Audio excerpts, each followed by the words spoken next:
welcome to Charger Startup Weekend, and thank you for volunteering to be a mentor. One just sort of operational note, and I don't hear any feedback right now, but we may hear some feedback, and what typically happens is people have their phones off of mute, and sometimes there's some interference. Also, there can be background noise. So I'd ask if you're not speaking, and I certainly welcome you to interrupt and ask questions at any time. But if you're not speaking, if you wouldn't mind putting your phone on mute, that will help us avoid any of those kinds of interferences and won't keep you from answering a question from someone that taps you on the shoulder. So what we're going to do in the next sort of half hour, 45 minutes is go through a little bit about the program of Charger Startup Weekend. In fact, I'm going to advance my slides here so we can see the agenda. We'll talk about the purpose of the weekend. Obviously, we want to align all of our activities as mentors with that purpose. We'll talk about the schedule. There's different mentor groups, and as such, different goals we have for each mentor group, so we'll talk through that and what we want to see happen. It does sound like someone just joined who's not on mute, so for those that haven't gotten that message yet, if you just wouldn't mind muting your phone. Again, we welcome interruptions, but if you're not talking, if you just throw your phone on mute. And then we'll talk about something called the business model canvas. I think some of you are familiar with it, some of you might not be, so we'll spend a minute or a couple minutes on that. Actually, I have a good video, 2 minutes to watch on that, and also customer discovery, which I think if you're not familiar with the term, you've probably done it. And so we'll put that in a more formal frame. And part of what we want to do today, as we talk about mentoring at a weekend like this, is we want to have a common language and a common set of tools we're using, and so we're going to kind of work through those. And again, as I said at the outset, I welcome interruption with questions, and we'll certainly pause periodically to see if there are any questions. And then, of course, at the end, we'll make sure that we've answered all the questions. So with that, I'm going to just dive in, and we'll get started here. So there are probably two sort of big purposes at Charger Startup Weekend, and Mike and Maria and Brian may add others to this, but as I was going through this, I facilitate a fair amount of these weekends, about a half a dozen or so a year, all around the country. And the two big ones that I would suggest are that we want to provide a first experience in entrepreneurship for the participants, and some will have had more experience, but the bigger part of the group this will be their first experience, and as such, we want them to come back for a second experience. And so, this needs to be engaging and encouraging at the same time that it's informative and instructive. So there's a delicate balance there. The second is that we want to expose the participants to some fundamental ideas, some fundamental methodologies.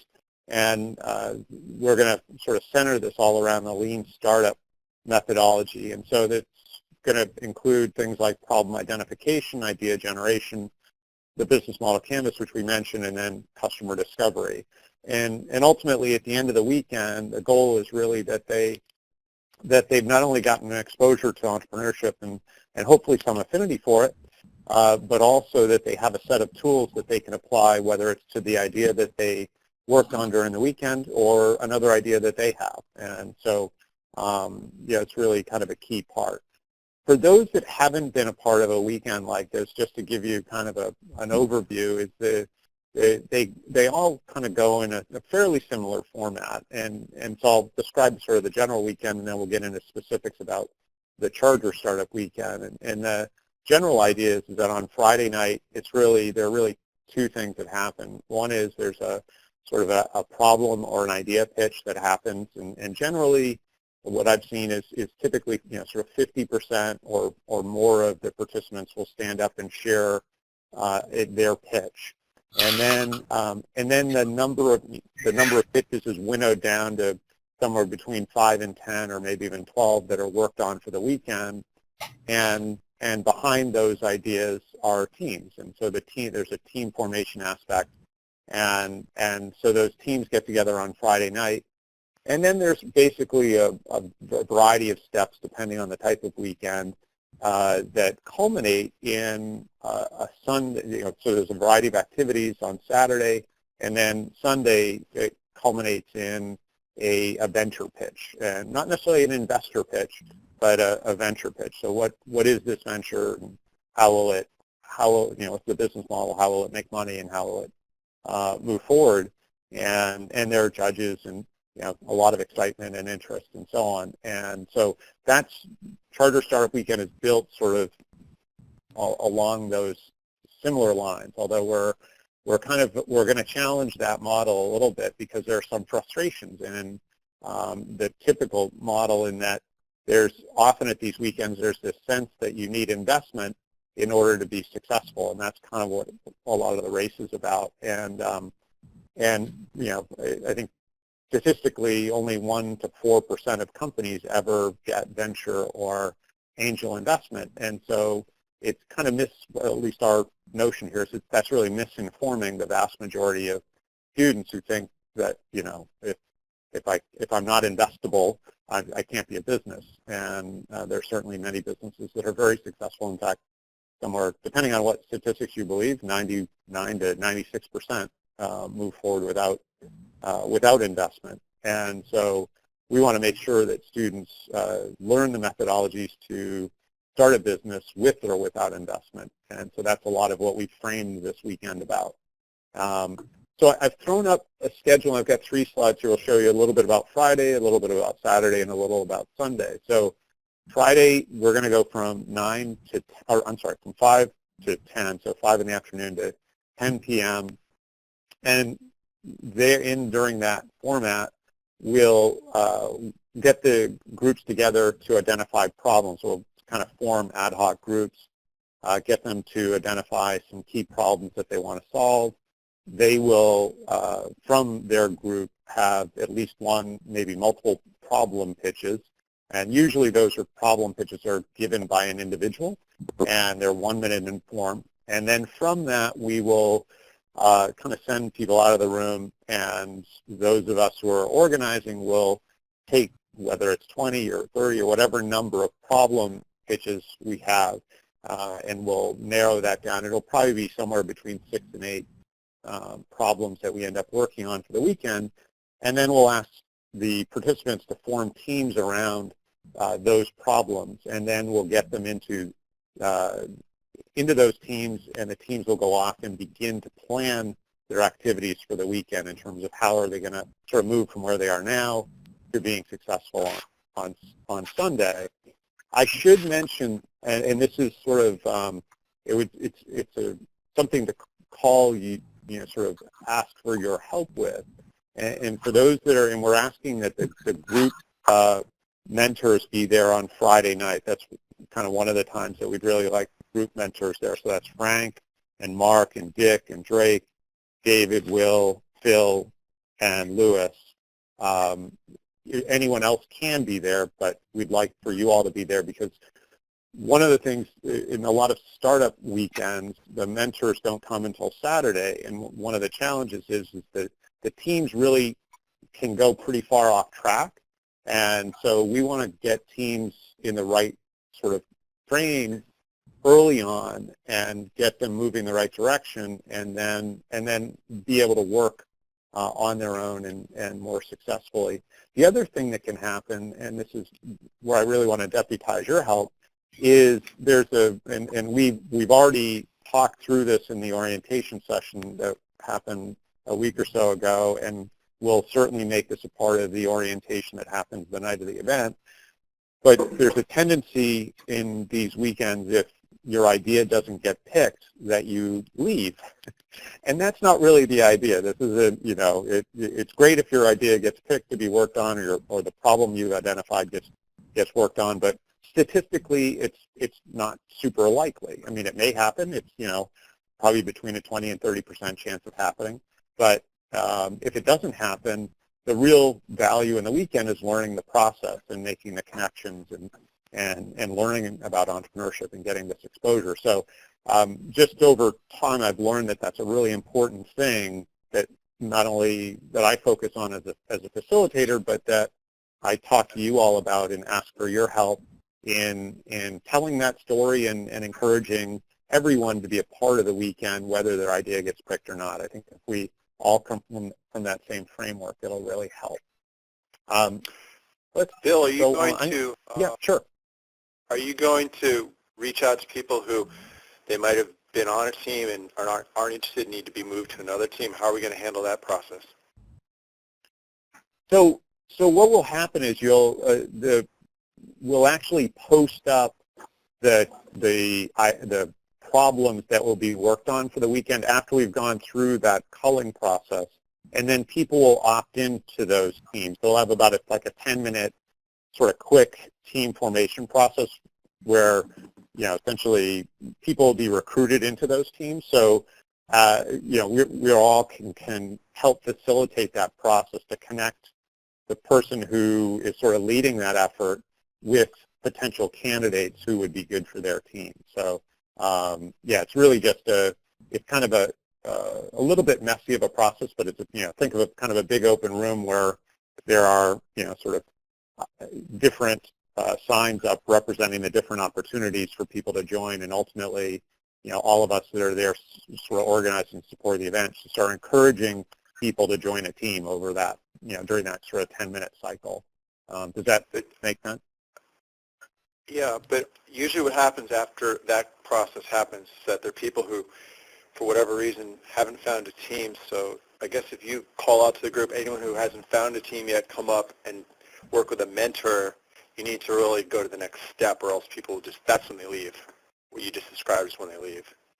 Sure. Yeah, and if we need to do that, we certainly will. I guess the most recent ones I've facilitated, I just did one in California a couple months ago. We had 120 people in 12, 13 teams, something like that, and we didn't have any people left over at the end. So, it may be that happens and we have to do that, but hopefully we don't.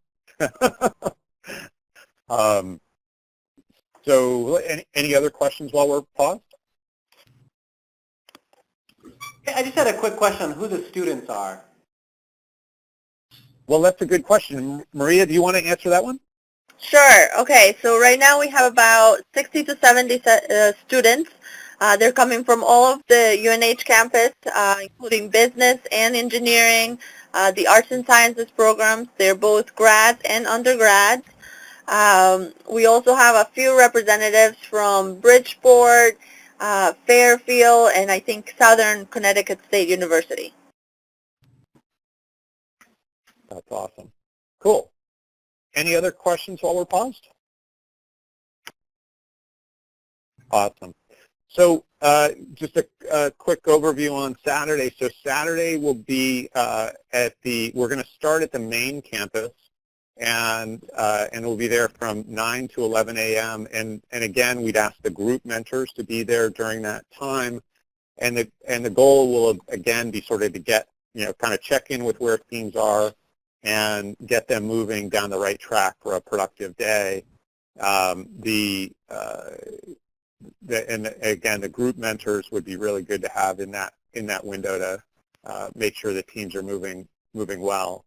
The goal will be to get teams out of the building after that, so doing their customer validation, and again, we're going to talk about what I mean by that here in a moment, where they're essentially testing their hypotheses. And then we're going to come back to the Orange campus by about 4, but at 6 o'clock we'll be really looking to work with people in terms of they'll move from doing sort of their hypothesis testing to moving towards what their solution is and beginning to draft their pitch. And at that time, again, the goal is really that at this point they're working on their own. If they need to contact, if there are group mentors around, great, but you're not obligated to. And I'd say, after 11 on Saturday, the group mentors are pretty well relieved. If you want to share your cell phone for additional questions with folks, that's great. If you want to check back in at any point, I think that's great. Our biggest encouragement, I think our real goal is that because of the framework you've set for them, that they're able to work, really successfully on their own. And, they can certainly come to us for questions or reach out if they have a question via phone or whatnot. But we want them to, part of this is allowing them to make mistakes as well. So we don't want to, give so much attention that we overwhelm. And in some of these weekends, we've actually gotten to the situation where we've given teams a flag that they can put up when they've had enough help, because you can actually give too much input. And part of our goal with the group mentors is that you'll actually just be working maybe with one or two teams. So we're not giving too many voices to the teams, so that we don't give them too much confusing instruction or feedback. And then on Sunday, we'll be at the main campus. We'll start there at 10, and from 10 to noon, there'll be four mentors that will help with pitches. So Tom and Phil, Ben, and Josephine will all be helping with pitches. So that's really just going to be, asking the team to pitch to you and then giving them feedback. Obviously, we want to align that feedback with the criteria, and I'll share the criteria with you in a couple minutes. But really making sure that both their content is appropriate and their delivery is appropriate, and they'll be able to use slides, so it'll be good visuals as well. The pitches will begin at 12:30, and then we should have the pitches and all the judging wrapped up by 2, and then we're planning from 2 to 3, and this is something that's a unique departure from a lot of these weekends, and a kind of a normal feature of these weekends is you get the students all excited, and then at the end of it, the organizers are totally burned out. They've worked really hard for a couple of months to pull it off, and at the end, the organizers stand at the door and wave goodbye and say, we'll see you next year. And the students are going, hey, what the heck, we're ready to do something tomorrow. And so what we want to do in that 2 to 3 o'clock window is we have what we're calling expert mentors, who are people who have a variety of skills, from law to accounting to business formation and so on, and manufacturing. And what we want is them to connect with the various mentors that need next step types of guidance. And so Jill and George and Chris and Mike and Tom and Eric are all expert mentors. And so we'd ask for you to be there during the pitch, so from 12:30 to 3. So it'd be great for you to see the pitches, and then to be available for any type of questions afterwards. And we'll probably have tables set up so people can come and resource you and ask their questions. But I'll pause again. Any questions on the schedule at this point? Hi, Bill. This is Mike. In the recruiting process, I had positioned the expert mentors more for Saturday morning, and so I'm going to have to double check and kind of take an inventory of how the expert mentors, how many of them are going to be available Sunday afternoon. Of the ones you mentioned, I know we do have some available, but just in terms of the general blocks of time as it was originally put out, there may be a little bit of a disconnect there. So we'll make sure that it's fully staffed, but if anybody's on the phone who is an expert mentor and has a problem with that in terms of Sunday, please get in touch with me. We'll figure it out. I appreciate you mentioning that. Thanks, Mike. Any other questions or thoughts before we move on? Cool. So let's go on to the next. Whoops. So the group mentors, and this is maybe so you can see it in writing, and in fact, I just got an updated list before we got on the phone, so this may not be 100% accurate, but I think it has most people, and I read the new list a moment ago. So the goals for the group mentors will be to be on site Friday and Saturday morning, and you're really assisting with team formation, customer discovery, helping them create the timeline and the role assignment. Now, saying all this, and for someone with the phone in the background, if you could go on mute, that would be great. But saying all this, we, as a mentor, and I think many of you probably know this, but just for those that haven't mentored a lot, we really want to operate Socratically. So as I sort of mentioned, we want to help team formation and customer discovery, et cetera. We don't want to do the team formation, the customer discovery, and we don't want to create the timeline. We're assisting that, and if you're operating Socratically, you're asking questions. You're not giving answers or suggestions or anything like that. You're asking questions to get them to discover the right answer. Now, can we do that perfectly? Certainly that would be our endeavor, but it's a process, and for a lot of us, it's a muscle we have to exercise and sort of get used to sort of convert from that sort of task orientation to more of a coach and mentor role where you're really endeavoring to empower people. So that's group mentors. Now moving on to pitch mentors. Again, the goal with pitch mentors is that you're on site Sunday morning, listening and giving feedback as teams practice their pitches. And again, we want to align those pitches with the criteria. And the expert mentors, again, and I apologize if Mike and I it sounds like we had a bit of a miscommunication, but we are aiming for the expert mentors being around on Sunday afternoon. If we need to, accommodate some who need to be there on Saturday, that's fine, and we can work around that. The challenge is the team just may not be ready for a lot of conversation, and obviously they're going to have other things that they're going to, be prioritizing as well. So, and it's really those conversations are going to be around what's next. Now that you have a sense that there's a market opportunity, what do you need to do? And that's going to be the goal of those conversations. So I know some of you have seen the business model canvas, and some of you probably haven't. This is used today in classrooms, in business accelerators, in many circles. It's replacing or at least augmenting a business plan. And so this has the 9 different components that are often a part of a business plan, but it's all represented very graphically on one piece of paper. And what I'm going to do, just because I want to be really efficient, is there's actually a 2-minute video that will quickly describe it, and then we're only actually going to use 2 sections of the business model canvas, but I'm going to play the video in its entirety, and this will give you a good overview of the business model canvas, and then I'll come back on. So I'm going to just play the video. Holler if you can't hear this, because I won't know, but I'm going to assume you can hear it as I can hear it. So just holler if you can.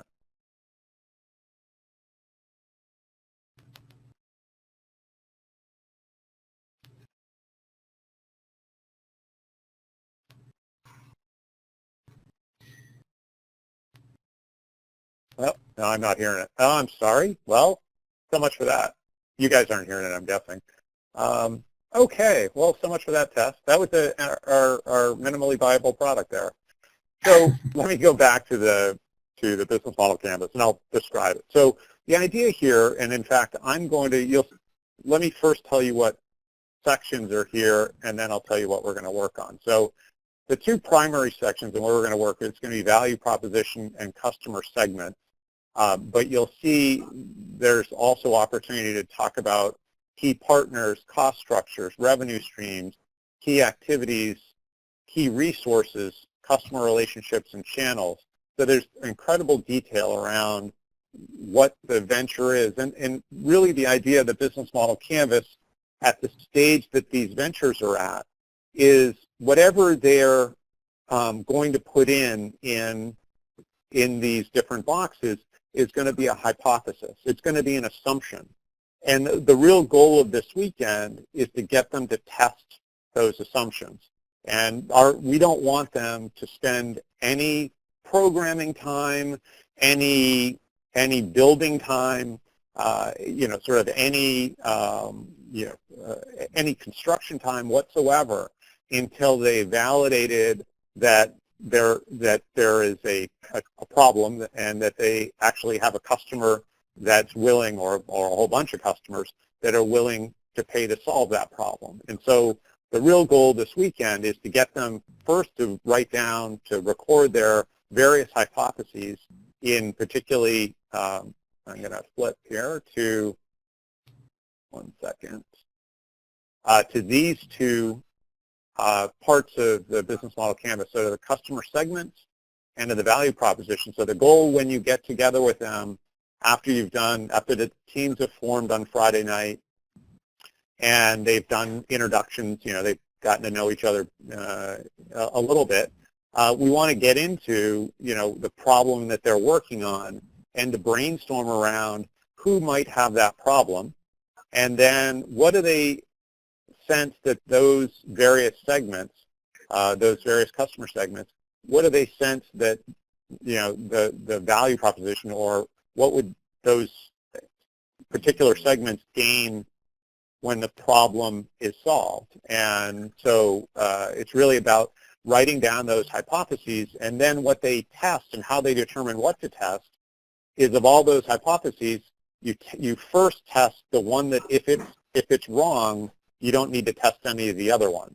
So ultimately that is, it's really about figuring out, okay, if we have, 2 or 3 customer segments that we think are going to be maybe our early adopters or the most valuable, then it's figuring out which one of those we want to test first, and then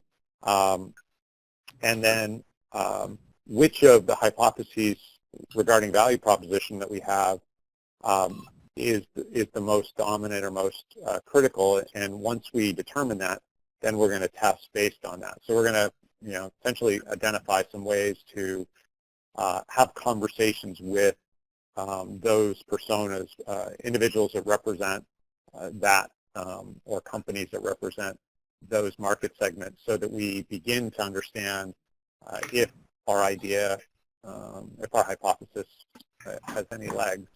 And so the goal, again, will be just to work on these 2 segments. And later on, and when I send an email out with follow-up, I'll share a link. There's actually a Google Doc that, for those that are familiar with the Google platform, there's a document on Google Drive where they can actually fill this in electronically, so that they can share it not just among their team, but you if you're remote or whatnot. So it's really easy to update this and kind of make it a living document over time, and again, not just this weekend, but as they move forward. So any questions about the business model canvas while we're here?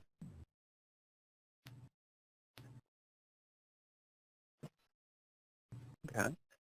So the idea of the business model canvas is we're recording those hypotheses and then determining in sort of, as we think of those as a hierarchy, which one, if it's not right, would make us not need to test the rest. And so from there we go into a mode of customer discovery, which is just a fancy way of saying we talk to potential customers and we become intimate with them, and we be as empathic as we can to really understand the problems from their point of view.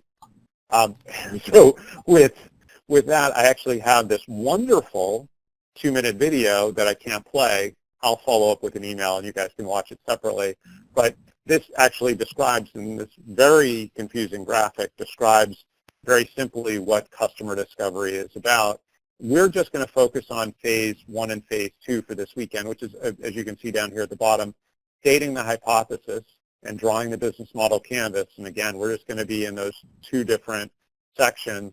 And then we're going to test the problem, phase 2. And you'll see when we look at the criteria for the weekend, in other words, what they're going to pitch to on Sunday, it's going to be all about this. And it's going to be all about, the validity of the testing they did and sort of the conclusions they made. So with customer discovery, as I said, we're going to brainstorm the hypotheses that particular problem that team can come up with. We're going to test the highest order hypothesis. It's sort of a rinse and repeat. So as we learn one thing, it probably doesn't help us conclude what we need to do, but it moves us the next step in terms of another test we can do. And so we might learn that, a particular segment wants to solve the problem, and maybe they even give us some payment to be a part of a waiting list for the solution, just as you would if you were crowdfunding. And and then we have to follow up with them with maybe a drawing of the solution or some components that, maybe get them to a next level of commitment. But the idea is that we want to look at this as an iterative process to learn, not just is there a marketplace for this, for this particular opportunity, but actually narrowing down on what solution is most marketable as well. And again, we're just going to be focused on phase 1 and 2 this particular weekend. So when we come back to the business model canvas, this, again, is going to be living. We're going to continue to update this as the weekend goes on. And the idea of using this as well in this weekend format is as different mentors come in, and really as they leave this weekend, they're going to have something that becomes a common way for us all to communicate, so that we have a very easy way in one page we can be super well updated in terms of where they are and what they need. So there are some, for those that haven't done a lot of customer discovery, or for those that have done maybe more in the business to business versus business to customer or consumer range, there are somewhat different techniques that we need to use for B2B versus B2C. And so the challenges of a weekend like this is just that. We're going to be doing all of this work on a weekend. And so it's not so bad if you're doing consumer research on a weekend. You can go to malls, you can go to downtown coffee shops, you can go to all sorts of places to do consumer research. On the other hand, there are going to be some teams within Charger Startup Weekend that have business-to-business related ideas. That's going to be more difficult, and so there are a variety of ways for those that haven't sort of done B2B, and it's really, you just be a part of an event like this to have had this exposure, but to have to do B2B research on a weekend can be a little more challenging. And so you may, depending on the type of business, there may be some, in-person meetings that can be arranged.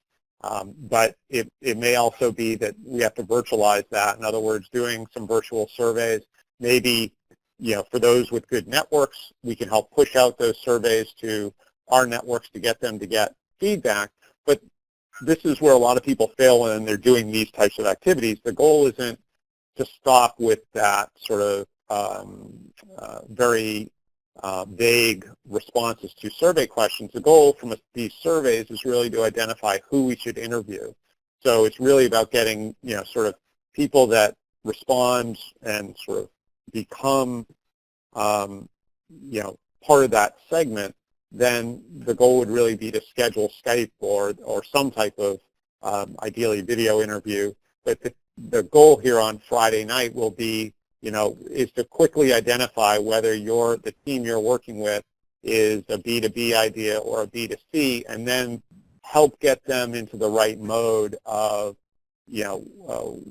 what they need to do to be successful in getting in really learning as much from their customer segments over that weekend. And it's really, their learning has to happen Friday night and Saturday. There's there's not going to be much time because pitches start at 12:30 on Sunday, and they will be very pressed on Sunday to sort of finish their pitch. So it's really about how do they get as much, squeeze as much out of Friday night and Saturday to get as much feedback as possible. And so, again, one of the criteria we're going to look at on Sunday is the validity of the testing they did. So there are really a couple of components to consider. Who did they survey? And I'm looking down at the bottom now. So who are the survey candidates? The tendency in these events is for, students to go to other students or their family members. They'll go within their circle. Obviously, we want to get them as far out of their circle as possible. So getting them into the least comfortable environments. Yeah, and so again, if it's consumer related, getting out and talking to people in malls, and we've had teams where they've recorded a really neat video, and then, real quick, you got to do these videos in like 30 minutes, and then you go out and you have people watch this little explainer video, and you're recording their reaction to it, and then you talk to them, and besides just getting their reaction, which would be consistent, at least they're irrespective of who's asking the questions, they would be consistently seeing the same video.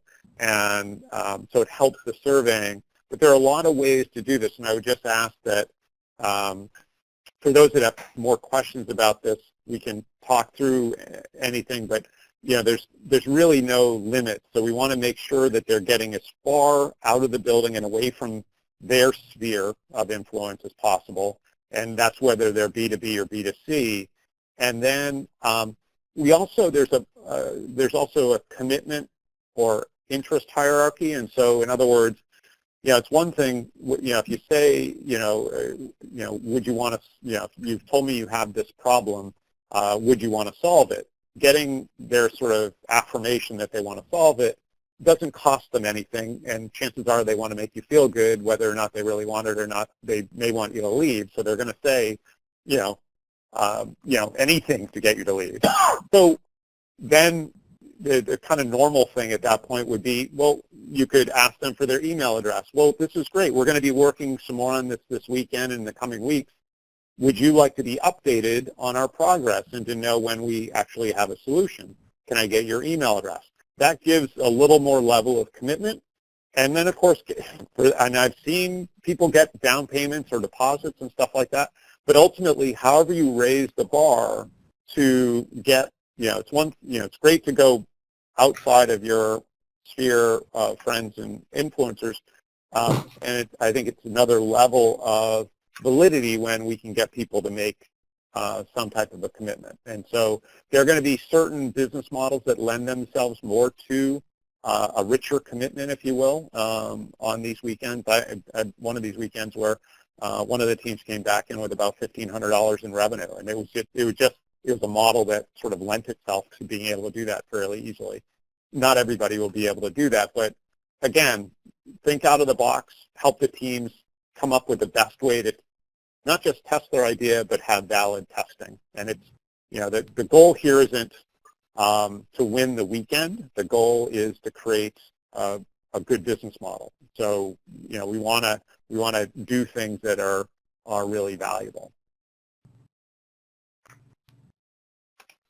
So the pitch criteria, just so you know, and so we've got the 4 criteria, but before we say the criteria, actually the most important thing is to have a context to the criteria. So the context and what we really want the judges to focus on is how much the team has learned about their venture's potential. And so to do that, they're going to be assessing these 4 criteria. What was the initial hypothesis? What type of customer discovery was accomplished? What was the validity of that? And what are the next steps that they've articulated? And are they moving in the right direction? And so that's what we're going to be evaluating, and we have 4 judges coming in on Sunday to give feedback on those 4 components. Just so we kind of conclude on revisiting the purpose, the whole goal of this is to provide a very good, solid first experience in entrepreneurship. And again, the whole goal of the first experience really is to get them back for a second experience. So we want to, again, we're going to err on the side of encouragement and excitement, and really look to reinforce substance, but be probably more focused on form than substance as a general rule.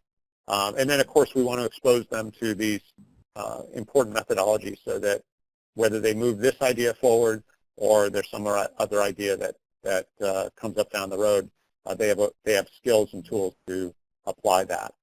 I did mention that there'll be a resource, this business model canvas, on Google Drive. I'll share this link later on in email, and I'll also share those 2-minute videos so you can get more background on the business model canvas and customer discovery. And with that, I will stop and pause, and are there questions or things that I didn't answer that should be answered? Can anyone access that business canvas model? Could you say that again? Can anybody access outside of the competition the business canvas model? Oh, the business model? Yeah, that is actually that's public domain. The gentleman who invented that has made it a sort of a public resource. So what I'm going to share, the link I'm going to share with you will actually be to an online version of that form, so you can use it, and all the teams can use it, and so on. So yes, it's very publicly accessible.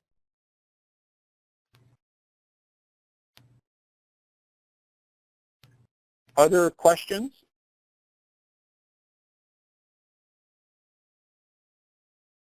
Mike or Maria, anything else that you want to add?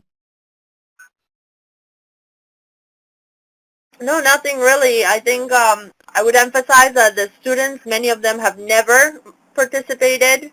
Some will have participated last year. We tried a version of this.